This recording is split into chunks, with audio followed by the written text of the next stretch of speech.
Morning mga katipa, ito po yung aming tiger plant flower. No? Ngayon sa tagal niya na, bakit hindi pa rin siya namumulaklak? Kaya maganda po kasi yung bulaklak nito. Ngayon may nakapagsabi sa amin na diliga ng hugis bigas. At yun po ang gagawin natin mga katipa. Ito mga katipa, diliga na natin ng ang ating hugas bigas. Ang ating tiger plant flower. Try lang muna natin kung mamumulaklak na siya. Ayan. Okay.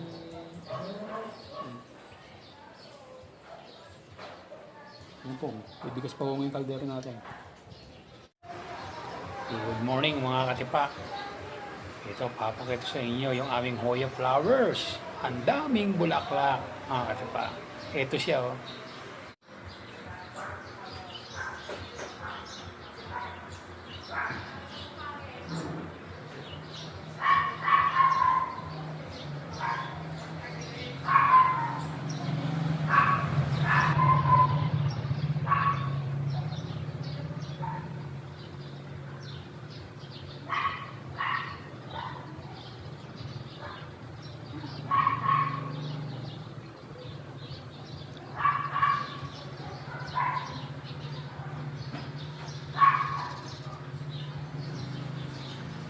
Hoya flower.